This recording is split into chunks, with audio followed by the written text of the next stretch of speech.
I think my company is worth it's worth $3 million, but my EBITDA multiple is coming to $2 million. So then I end up not selling because I think my company is valued more. And Yeah. my goal is to help that small business owner get to that 3 million. So if you look at the market, the small business owners take all the risk, right? They're building something from scratch. They're giving up that steady salary, the steady lifestyle. 80% of employees are employed with small businesses, right? On most Mhm. small businesses, especially services-oriented businesses, you get a multiple of your EBITDA. So if you are looking at a 3x or 4x of EBITDA, the higher your EBITDA is directly correlates to the valuation of your company. Yeah. So how do you get that EBITDA higher? This is the Relentless Pursuit of Winning podcast, where we are here to educate, equip, and inspire people to build extraordinary companies. We're so glad you're here. Don't forget to like, subscribe, and hit the bell so you can get updates every time we drop a new episode. Now, let's get it started. Ladies and gentlemen, welcome to the Relentless Pursuit of Winning podcast. My name is Rick Meekins. I'm going to be your host for today. And in the studio, we have Anand Narayan. How are you, sir? Doing well. Excited to be here, Rick. Thanks for having me on. Where are you calling from? So I live in Austin, Texas, pretty much in downtown. So it's a beautiful place to live, I would say. Oh, it looks like it's a beautiful day from your background. That's awesome, man. So anyway, today on our show, we are going to be talking, part of our conversation is going to be around exit strategies and that sort of thing. But Anand, you want to get into a little bit of your background, who you are, what you do, and why you do what you do? Yeah, absolutely. Happy to tell a little bit about my story real quick. So I grew up in New York, New Jersey area. Went to undergrad over there. I was actually in the Navy. So I know you just told me you were in the Army a few Yes, sir. minutes ago, but I was in the Navy as a nuclear propulsion officer and surface warfare officer. Did a 2-year deployment when I was based out in Virginia. Okay. And post that, I joined. So my father was an entrepreneur. I joined his company. It was called the IT Trailblazers at the time. And it was a staffing company doing about 12 million in revenue. I joined as a recruiter, started from the bottom and worked my way up. I had a wonderful journey there. Within 4 years, you're able to get the business up to 65 million revenue. We actually exited in 2020. And that's kind of one of the reasons why I do this. Unfortunately, that one ended up in a lawsuit. You know, you can be really great in your business and work on it for 20 years and build it, but you only sell a company once, right? Maybe twice. And that's its own business of itself. And that's what a lot of us, sometimes don't educate ourselves completely on. So unfortunately, that one landed in a lawsuit. We won it 6 months ago. So after 3 years of fighting this lawsuit, we won. It was a private equity firm that had bought us. And now everything is good. So that was kind of the first chunk of the experience. And through that process, I was the CFO and the COO of the company. So it was pretty much, putting all the data systems in place. It was a very entrepreneurial business at the time. So a lot of decisions aren't made with data and analysis. It's gut feeling, which is very successful getting to that 12 to 15 million in revenue. But post that, you need to bet and double down on your investments, you could say. So I was in charge of putting all the data and analytics together. I went from recruiter to recruitment lead to recruitment manager. That's when I got into the analytics. We started doubling down on our investments and company skyrocketed from there automatically just because, better customer service, better experience, better ability to deliver based on our bets. Yeah. So that was that experience, which is really great. A lot of learning there and partially why I'm doing this. And then I started another company in 20 called ITT Digital. It was an IT services company. We do a lot of enterprise web content management, application development, anything in your digital presence, you could say in that wheelhouse. So grew that to about $8 million. We just exited in 20 a couple months ago. And that was, of course, a much better exit, way more educated, you could imagine. Of course, you still make your fair share of mistakes, right? Private equity guys and people in the industry are doing this day in and day out. We're doing it once or twice in our lifetime. Lot less mistakes, lot less costlier mistakes, of course, but you learn from every experience on every negotiation. And today, based on the first company and the second company, the exits, and really the entire process of building those companies, I've started a new company called Kenobi Capital.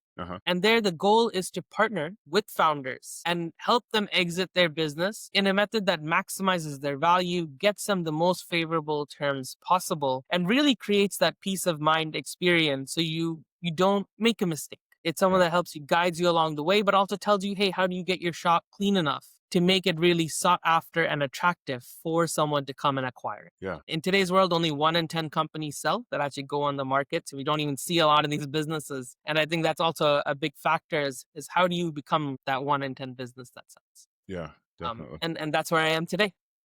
Awesome, awesome, awesome. What drove you to start this last company and really partner with organizations? I hear the different conversation on the I guess the buy side of things, but you sound like you have a different approach to this. Yeah, absolutely. I would say it's a founder friendly method of private equity. Uh huh. The reason I started is twofold. One is I've gone through two experiences of my own. Yeah. The first one in my books is a complete disaster. We weren't very well educated. We didn't have the right advisors, and we made a few mistakes that were costly. Luckily, we had good intentions. Our negotiation was good. We still won in the end, even though we had to go through that process. Yeah. Yeah. So that was, one major factor of why I got into this is how do you help like-minded founders that are looking to exit their business? They've worked in it for 20 years and put yourself in that founder's shoes. Man or woman has run this company for 20 years. It is their identity. Yeah. And Definitely. all of a sudden you turn around and you hate your identity because now it's gone into this lawsuit and your kids, your spouse, your extended family, your stakeholders,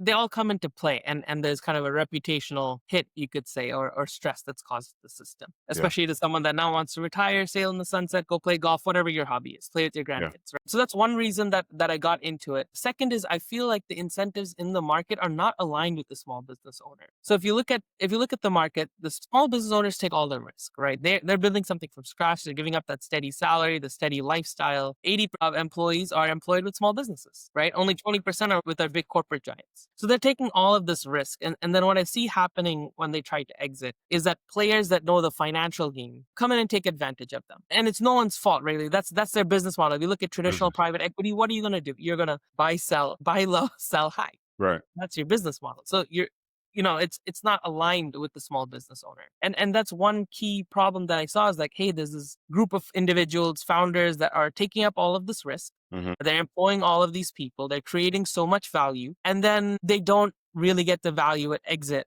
because they don't know how to play the financial game. And the second part is I also don't think brokers' incentives are aligned with small business owners. The broker, doesn't understand the business. They haven't worked in the business. They probably don't even own their own business. So how Right. are they supposed to sell this company when they don't understand why it's built a certain way and the value it provides and set it up in the proper manner to sell it? And they charge ridiculous fees, in my opinion. Some go as high as 10 to 12% of the business value. I mean, I feel sad about paying 5% on selling my home. Why would I want to pay 10% selling my business that I've built from scratch over 20 years? I think it's crazy.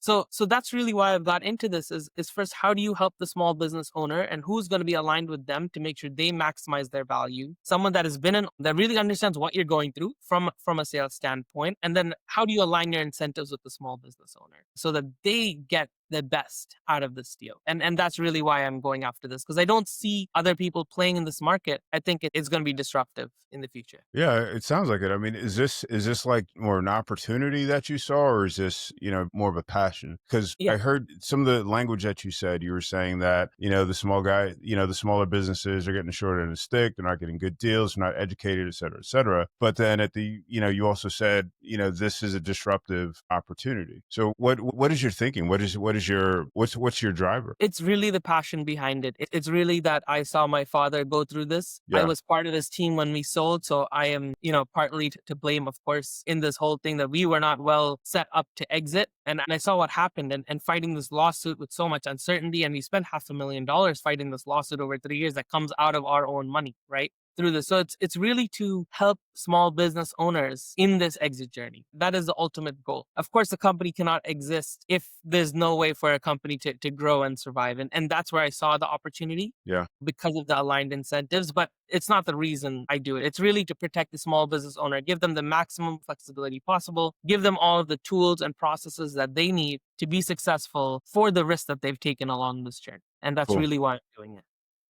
I love that. It's and so what I'm hearing is like you have a passion, but you created a viable business model around that passion to address that purpose that you have. Perfect. Awesome. Otherwise, You, it won't you be sustainable, right, Rick? Like, how do you make it sustainable to help multiple people is that you need to have something that will keep it going. And that's why, that's how I chose to build it. Yeah, I like that. I think about, building legacy companies, from that perspective. It's a company that, the values and everything that drives the company is like bigger than the owner. And it's something that, can live beyond the owner. And I'm really passionate about that too. So I really love what you're doing. You talked a few times, multiple times about the mistakes that you guys made on this journey. I mean, what kind of mistakes? I mean, if you want to talk about ones that you guys made specifically Sure. or, mistakes that other people have made, what are you seeing? Yeah, I would say the first mistake in any of this, right, is first being well educated in what you're doing. That's the ultimate mistake, right? If we read 5 books on this, we would have known the loopholes, we would have seen the red flags. We actually weren't in the process of selling. We didn't have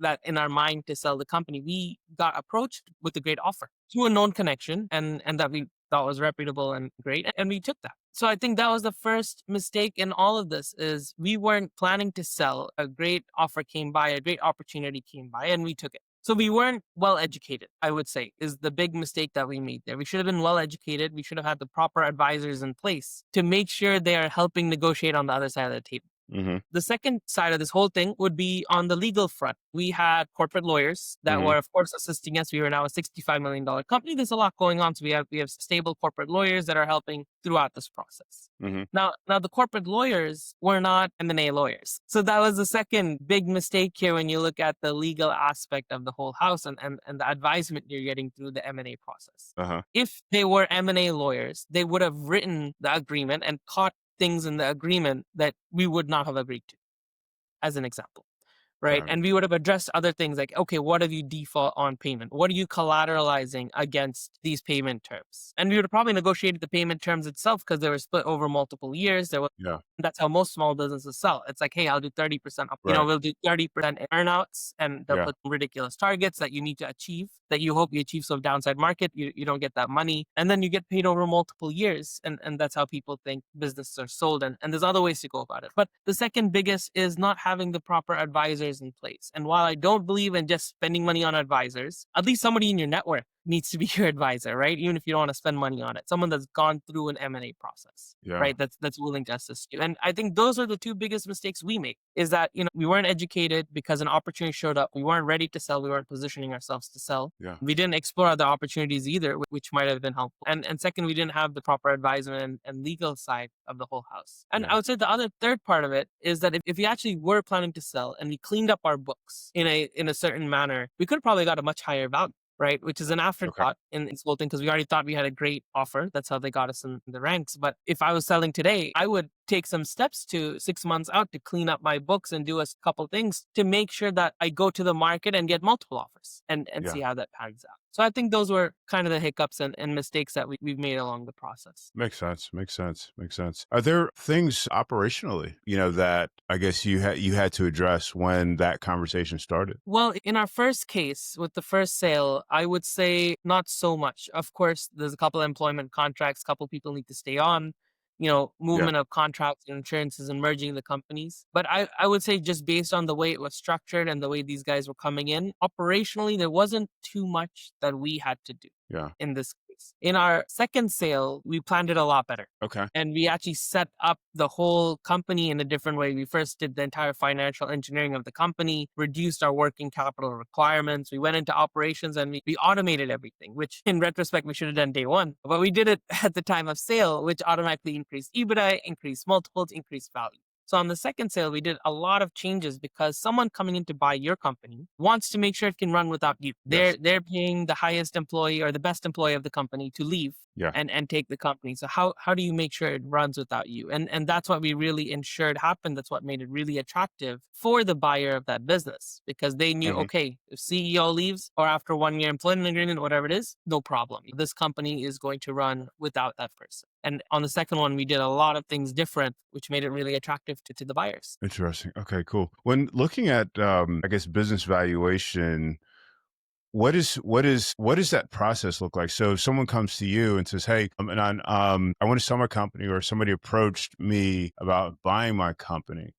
and you're going to say, hey, let me see your books. I'm assuming it's probably going to be one of the first conversations you have in terms of like maximizing that walkout. I mean, what does that look like? What does that take? Yeah, I would recommend to anybody first, Rick, if you want to sell, plan a year in advance. If you go just like we did in the first, I would say the first mistake we made is if you take the opportunity in front of you, you don't really know, is it the best opportunity? You're taking the easy route, which is okay if you're already checked out of the business and you want to sail into the sunset. Great, right? You already have something in front of you. You don't have to go through this painful process, we can call it, of selling your company. But for anyone that wants to sell and is thinking about it, I'd say think about a year in advance and start setting it up. So the first thing I would go through is financial engineering. In most of these small businesses, especially services oriented businesses, you get a multiple of your EBITDA. That's pretty much how most deals are going to be structured. So if you are looking at a 3x or 4x of EBITDA, the higher your EBITDA is directly correlates to the valuation of your company. Yeah. So how do you get that EBITDA higher? So first you look at the financial engineering aspect of the company. Can we position our revenue in a certain way that looks like it creates more value? So for example, if I have all 5 Fortune 500 clients, it's instead of just saying sales, I should say Fortune 500 revenue, then all other revenue. That's a big, oh, wow. Okay. 80% of your revenue is coming from Fortune 500 clients. That's a cool company. I want those clients. Okay. You speak your mindset versus sales means nothing. What does that mean? Right. It could be all Right. companies that aren't creating a lot of value for you or not big logo names. Right. And then when you look at, say, accounts receivable and accounts payable, can you position it in a way to reduce your working capital requirements? Can you collect money earlier through different incentive terms to your clients? Can you extend your payment terms out from what payments you're making and put it in a scheduling platform? Someone like me that's good at finances, right? We have checklists. A lot of small business owners have checklists. So you get an invoice in your table and you're like, okay, this is now a task, something that needs to get cleared. A lot of people actually go pay it right away. Which is not a good practice because you are increasing the financial requirements of your company. If you have a scheduling platform that it comes in and you approve it and it gets paid 60 days later because your assistant or someone has put it in the system, you're putting that working capital in the company, but your task is done. It's automatically going to exit the company. That changes your working capital requirements, which is a big deal when you go to sell. So there's a lot of things that you do. And lastly, as small business owners, we put personal expenses in our business.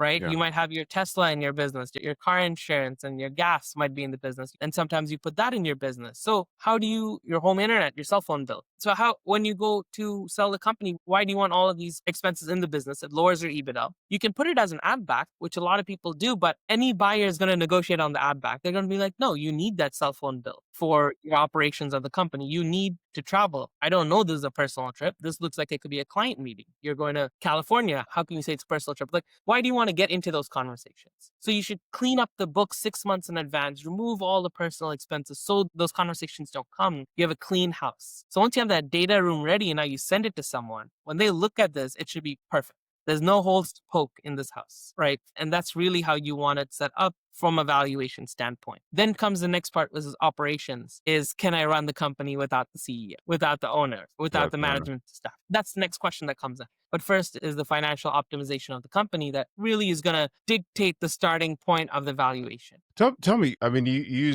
I think there were some terms that you used in your description. I think that they may deserve a little bit more. Kind of like break this down for me, like I'm a 10-year-old. You talk about valuation, you talk about multiples of EBITDA. Break these down for me. And like some of the, I guess going into some of the tactical things, the importance of increasing working capital and the difference between having Fortune 500 companies and having a bunch of smaller companies. Why is that important? Yeah, let's try to go through kind of with a metaphor, Rick. So imagine when we're going to buy a house. We walk into the house and now a lot of people do a lot of cool modern things. When I bought my house, someone had an Alexa. It was during Christmas time. It starts playing Christmas music automatically. All the lights come on, they auto dim. I mean, it's your first impression. It's setting environment. You walk in, it is staged, right? Your house is beautifully staged and you're like, wow, I can see myself living here. It looks comfortable. The owner's already set it up. I don't have any work to do. I'm not checking, hey, is the water pressure great anymore? I'm like, oh, they're already blown my mind. Like water pressure is not on my list of things to check, right? Or is some tile broken or is the paint chipped somewhere? It's all very well done. So let's translate that into a business. So if I'm going to go buy a business, you're right. The first thing you do is check the books. I mean, that's the first thing you're doing. So you go check your digital presence. Hey, Do they look like a cool company? And then you're going to go check the books to see if this is something you're interested in. And now when you look at the books, you can very much translate that into that experience. You look at the books and it's, whoa, okay, they have 10 Fortune 500 clients. It's reoccurring revenue. I mean, this is a solid foundation. I can build on this. Yeah. Right? Because it's very well laid out. So it's giving you that wow factor on the way it's organized and set up. Then it Right. has your cost of goods sold broken down. A lot of small businesses are not good at putting the cost of goods sold for the revenue appropriately. And you can't tell if the revenue is reoccurring or project based when you look at the book. So breaking that down to another line item in your benefit, of course, is a big deal to get your wow effect. When you look at company valuations, typically they're going to be a multiple of EBITDA. So now you have your sales broken out well, you have your cost of goods sold broken out well, you have your gross margin, and then you have all your expenses under that. Yeah. And you finally have a number. So say you're a $5 million company, your EBITDA is 500 at the end of that. You might get a 3 to 4x multiple. So your company's worth 2 million. But why would they get that, 2 to 3x multiple? What's the significance of that? Yes, your multiple dictates your value. And depending on the size and scale, you can get a higher or lower multiple. Yeah. So the significance of the multiple is just how people make deals. That's just the standard lingo, because anyone investing in your company, the goal is, hey, can I pay this back in 2 to 3 years? Can I make enough money to pay for the business in itself using its own cash flows? Yeah. So that's typically why it's used. And it's also, can I get a mortgage if it's a leverage buyout on this? Can I pull the loan out and pay for the business in different ways? And a company will typically give you 5x, or a bank will give you 5x of the company's EBITDA that you're going to be paying. So that's how the So it's kind of looking at like the future earnings of the company and saying, okay, we feel like, okay, got it. That makes sense. And Exactly. you started to go into the operational component as well. So we looked at the books, we're looking at the operation, we're looking at, is the, what's the water pressure like, et cetera, et cetera. Is that kind of where we are with that, or get into that a little bit more? Secondary part? Absolutely. If you're buying a company, when we're selling our businesses, we should think from a buyer's perspective, right? It's very hard to do because we think our company is the best company in the world. Our company's the best in the world. What are you guys thinking, man? Just buy this. But it's not how it works, right? Because the buyer coming in doesn't see it that way. They see a lot of risk in the company, right? There's like, hey, there's a small business here, 5 million in revenue. I don't have the client relationships. I don't know what conversations are happening with these clients. Who is my delivery team? How efficient is the delivery team today? These are all the questions that are going through their head. Yeah. So that's the second. First, you got the books. They're like, okay, books, check mark. But now it's operations. And hey, my CEO is going to leave, right? Maybe they'll stay a year or two, but they're not an employee, right? They're not going to do everything you want. So how do I make sure that this company is going to run and grow and not lose value through this? So one big thing a lot of people check is a CRM. What are your top 10 clients? When's the last conversation? Who has a client relationship? What were the last deals submitted? How many were won? At least what does that pipeline look like? Can I put in a senior sales guy, and can he take over from the CEO, or is the CEO's brother the main client? You know what I mean? Is it the CEO's wife that is in company X and that's why they have the contract, right? Did the CEO go to that guy's bachelor party and that's why he has a contract? Is it relationship based like that, or is it professionally done? Yeah. And can you showcase all of that? So you definitely need to have a proper CRM system in place. And most companies under 5 million in revenue, you'd be surprised, don't even have CRM systems in place. I know. They're doing everything through Excel and it's in the CEO's head. And now how do you sell this company? It's too risky. Like, why would I buy a company that I don't know who the clients are? Yeah. So you need to get that in alignment. Second, if you look at your delivery component, do you have a project management system or a billing system in place that is showing me the efficiency of my team members? If you have 10 people, are all of them working? We have too many people or too less people? How do I know if they're delivering great to the client? Is there problems with my delivery team that are going to crop up to me that are going to become escalations that are going to cause me to lose a client? So how do you have all of that data in place? So that's a second component we look at. And then is as many things possible, are they automated? Right? So if just look at simple things like payroll, and I was recently looking to buy a company and I checked them out, and the founder was still paying them with checks, and they had 25 people in the company. I mean, it's not even a payroll system implemented. I'm like, how are you paying for benefits? And he's paying them weekly, and it's an IT company. I was mind blown. But having a completely automated system from payroll to billing to benefits to insurances and just having it all automated, so you remove all of this non-value added work. Is it well run? Because the guy coming in or the girl coming in or the company coming in doesn't want a lot of administrative headache. They don't want to open themselves from employment lawsuits. So are your ducks in a row for all of these? And that's the next biggest thing they're going to check to make sure, yes, okay, it's easy now to acquire. It's like, wow, they impressed me on the finances. It all makes sense. There's no holes there. It's a well-run company. And now my operations have processes. People are trained. They're following it. There's a lot of automation. It's all set. So this is an easy acquisition now compared to the hundreds of businesses they would have looked at that are a mess. This is now well cleaned up. It's a well-oiled machine. I mean, it's a plug and play. Add it on and we're good. I don't have to do much. Right. And that's a big win for executives looking to buy this company. So what happens when you see a company that's great, great offering? They've got a lot of great parts and pieces to it, but it's not, I don't want to say it's completely a mess, but you see potential in it. Is that something that's still attractive for you? Is that something where you're saying, okay, you know what, let's kick this down the road, advise them and kick this down the road a little bit, or how does that work? Yeah, absolutely, Rick. If I'm buying a company, I would love to buy a company like that because I know how to turn it around. And that'd be a great investment philosophy for me personally, because I can also buy it at a lower price.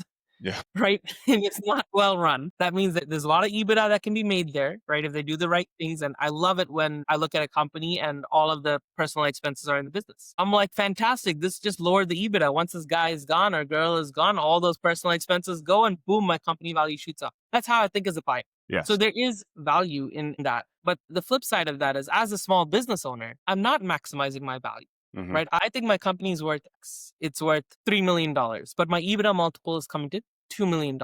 So then I end up not selling because I think my company is valued more. And my goal is to help that small business owner get to that 3 million. And there will be a lot of buyers that see this clean business and that will pay that money because it is so clean. Because you have to think of the headache that goes into cleaning up all of these operations. So if you look at different type of buyers, you might have a family office that's not looking at a turnaround story. They have money, they need to deploy money, it needs to generate them cash flow. A clean business is an easy business. You put in a CEO, the CEO walks out, business runs, beautiful, no risk. Yeah. Compared to somebody that might be more in a private equity game, that might be playing something else and they want to clean up the company. Yeah. But my goal is, hey, how do you as a small business owner maximize value? And that's really what I want to go after. Awesome. What's the difference between, like, you as you're running a private equity firm versus selling to you versus selling to another business owner? Yeah, I would say there's a big difference in there. A lot of small businesses won't even talk to private equity firms today. So me as a private equity firm, I don't buy companies. That's not our business model. We do what we call an exit accelerator. Okay. That we align with small businesses to help them maximize value and let them exit to somebody else. I actually don't buy companies.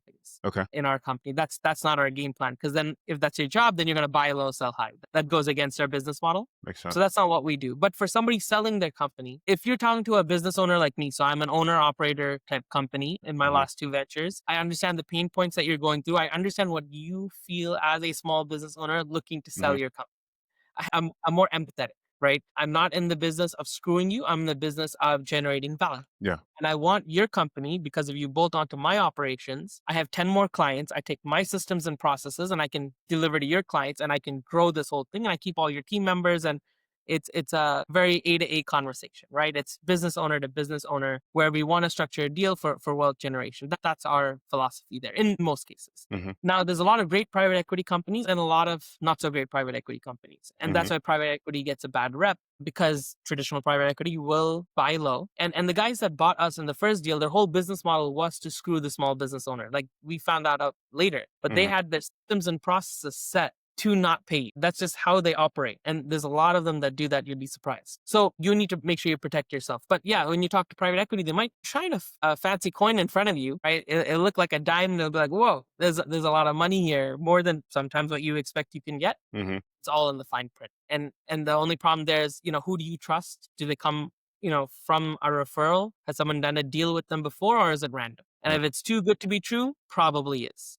And that's the real difference there when you talk to a lot of the traditional firms. Now, there's a lot of great firms out there. There's a lot of great investors that raise money. They buy properly. They want to hold. They want to give their investors money back, and they do it in the proper way. But there's also a lot of people that aren't so great. So you really need to be able to vet who you're selling to in the whole process. Interesting.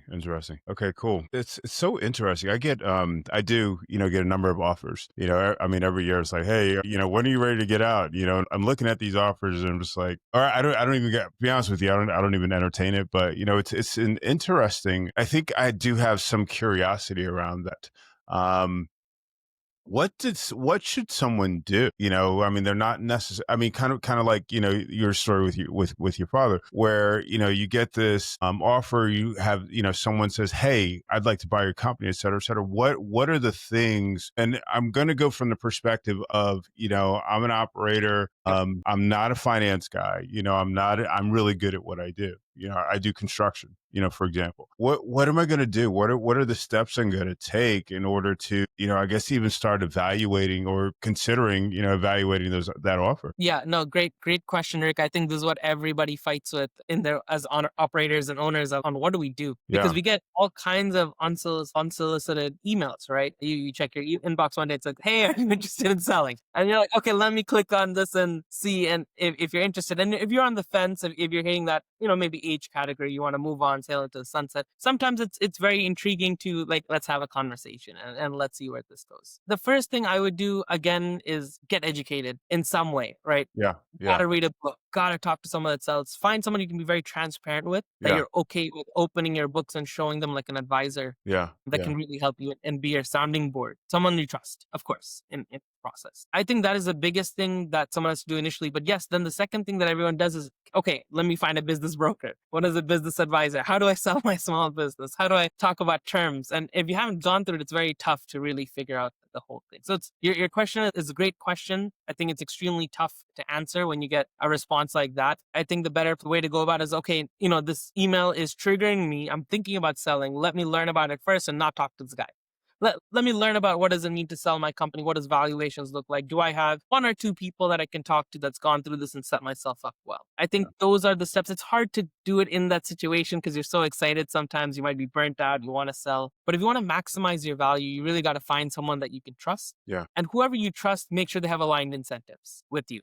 Right? If it's just an external consultant that you're paying X amount of dollars, are they really going to do a good job? If it's a broker, you're paying X percentage. Are they really aligned, or do they just want to make a deal? Right? Because they're going to make money off the deal. So it's really hard to find someone that's aligned in that fashion. And I think finding someone you trust that's gone through the process is critical, and educating yourself in that. And that's honestly why I'm starting this company, is that I'm putting a lot of free resources where people can just go check it out, right? Okay, here's an exit checklist. It should be up in the next 2-3 weeks. Mhm. Have I done these things? Are my finances set this way? Okay, check mark, check mark, check mark. Are my operations done this way? Check mark, check mark. So set it up and do it yourself, that it looks really clean and put together, so you are doing the right thing. But you definitely need someone on your side that's been there and done it. Otherwise, you're going to make mistakes. And you definitely need a strong legal team Yeah. in the whole process. So it's a tough question to ask. I think just educating yourself is the key thing. And then finding the person that you trust that's going to help you along this journey and that's aligned with you in some way, shape, or form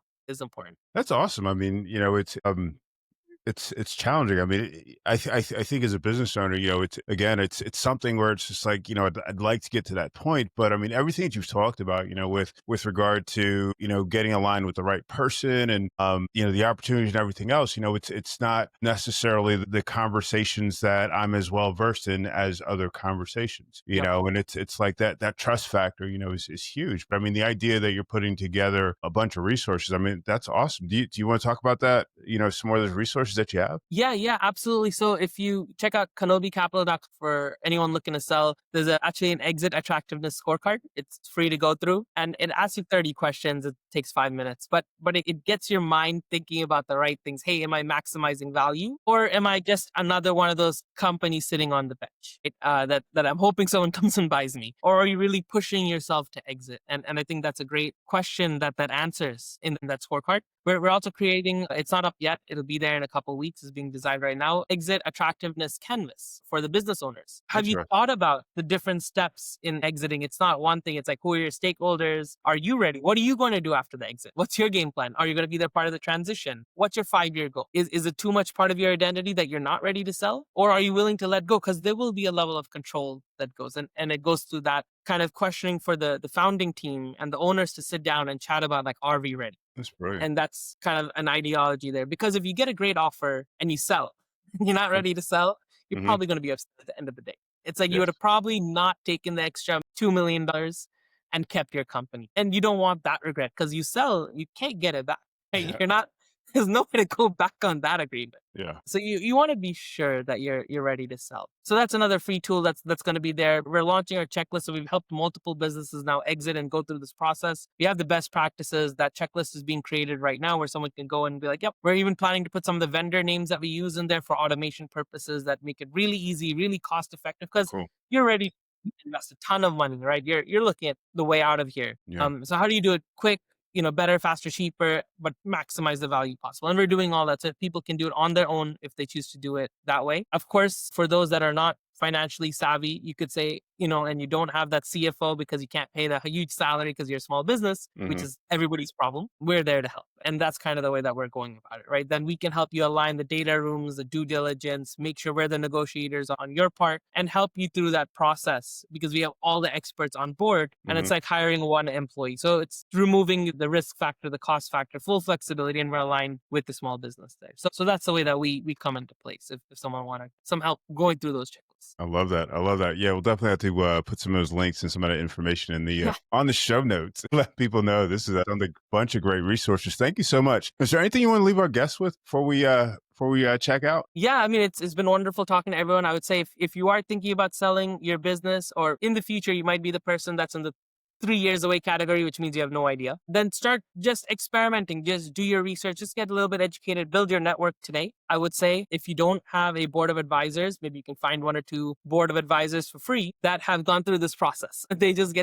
they're a board of advisor of your company. You're not really compensating them, but they're aligned with you now in the way you look at it, or they could be a potential buyer. So setting up a mock board is a pretty cool way to go about it. I've already set up one for my company just because it gives me access to capital. It gives me access to talent, not paying a penny for it. It's a coffee or a phone call once a month. And that's one really great way to build that credibility with an advisor. If you're looking to sell and you're like 1 year away, start your research today. Don't expect a great offer to come sit on your desk. And if it comes and it's too good to be true, it probably is. There's probably something wrong with it. So definitely, 1 year in advance, you should be preparing, getting your books set. You should be taking out those personal expenses, putting in your systems and processes to make this attractive, and make sure you have your ducks in a row. They're going to come and do a crazy due diligence on you. They're going to want 3 years of data in a data room based on clients, revenue, accounts receivable, payable, expenses, everything. So make sure you're ready for all of those questions that come in, and make sure you position the business in a nice, everybody calls it a confidential information memorandum, just a fancy word of saying that's your pitch deck to sell. But